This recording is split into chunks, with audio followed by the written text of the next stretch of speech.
आज के दिन सबसे ज्वलंत मुद्दा जो देश के सामने है वो है जासूसी का। और ये ऐसी जासूसी है जो कोई पकड़ी नहीं गई है सरकार द्वारा, लेकिन इसका खुलासा हुआ है इंटरनेशनल स्तर पर।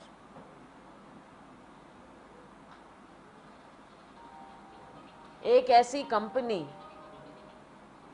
इजरायली कंपनी,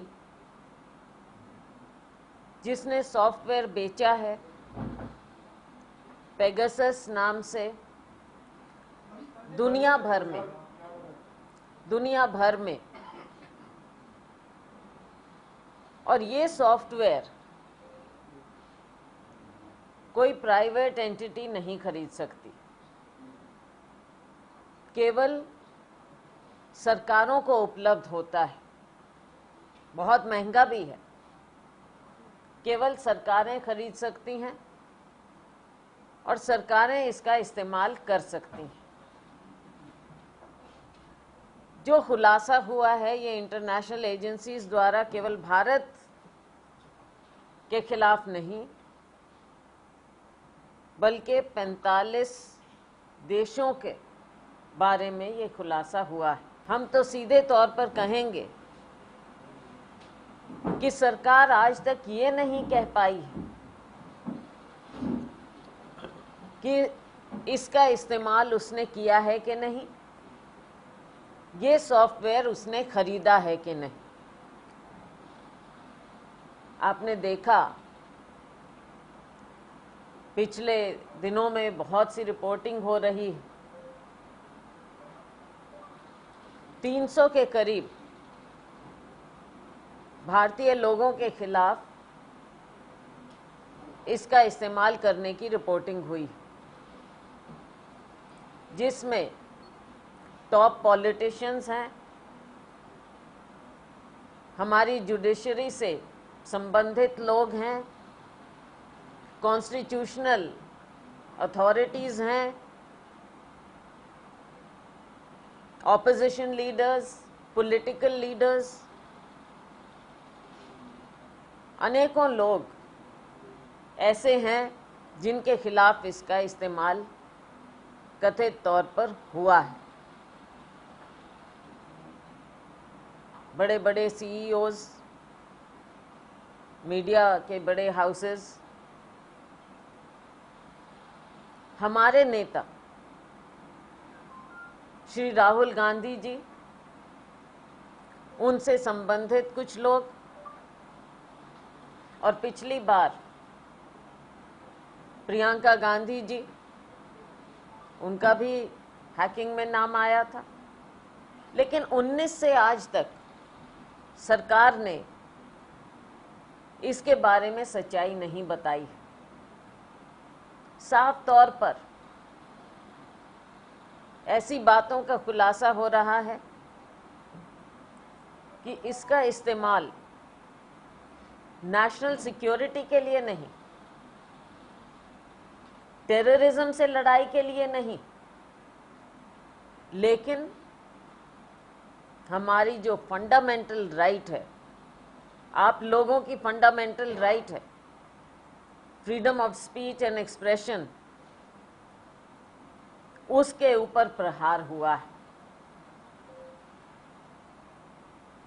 राजनीतिक लोगों के खिलाफ, राजनीतिक खेल खेलने के लिए, सरकारें गिराने के लिए कर्नाटक में अब साफ ये बात सामने आ रही है कि वहां पर सरकार गिराने के लिए कांग्रेस की समर्थित सरकार गिराने के लिए इन चीज़ों का इस्तेमाल हुआ है।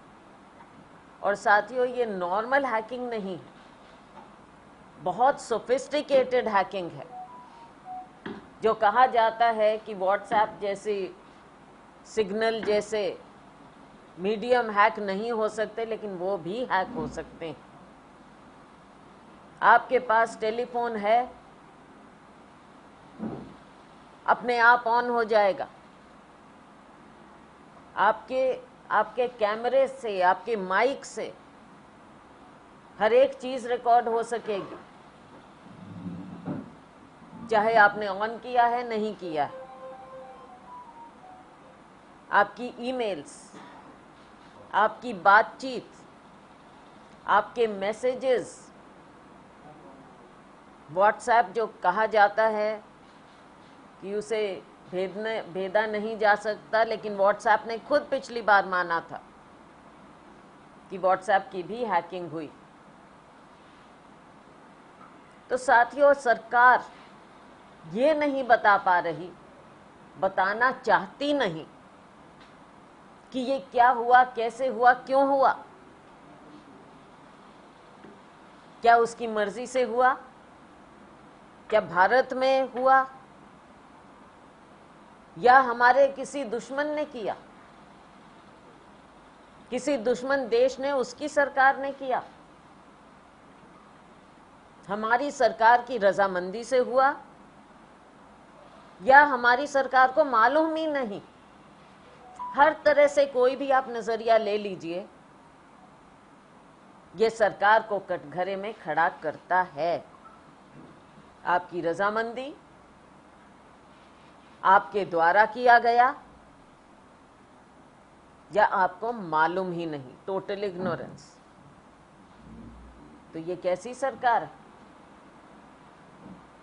कि हमारे देश में इस प्रकार के कार्य हो रहे हैं, किसी को मालूम नहीं, आपको मालूम नहीं।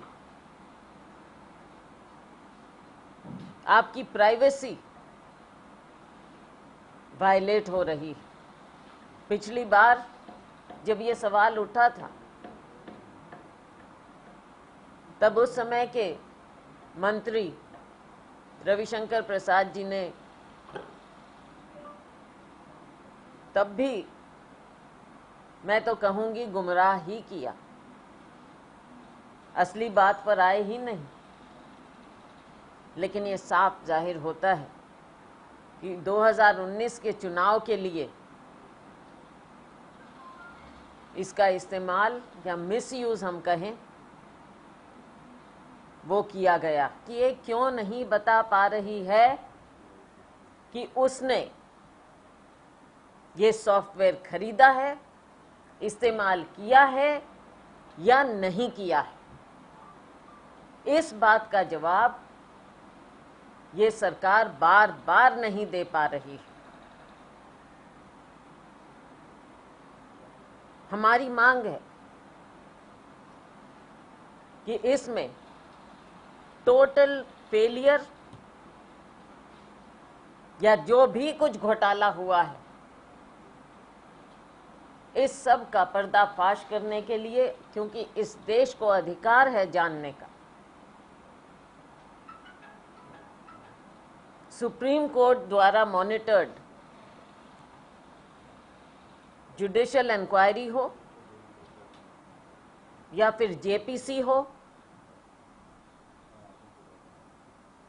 और हमारे माननीय गृह मंत्री जी,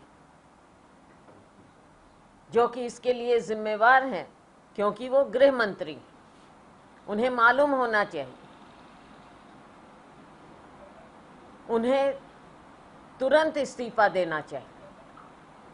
इस्तीफा दें, इंक्वायरी हो, और देश के, दुनिया के सामने असलियत आए। कल हम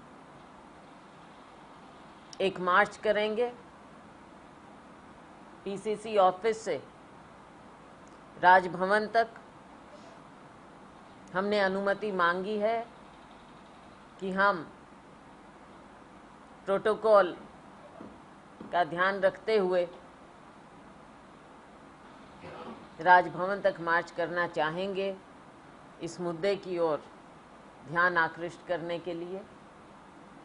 हमने परमिशन की भी मांग की है। हमसे जुड़े रहने के लिए हमारे YouTube चैनल को सब्सक्राइब करें और नई वीडियो की नोटिफिकेशन के लिए बेल आइकॉन को दबाएं। अगर आप ये वीडियो Facebook पर देख रहे हैं तो लाइक जरूर करें और ज्यादा से ज्यादा शेयर करें। धन्यवाद।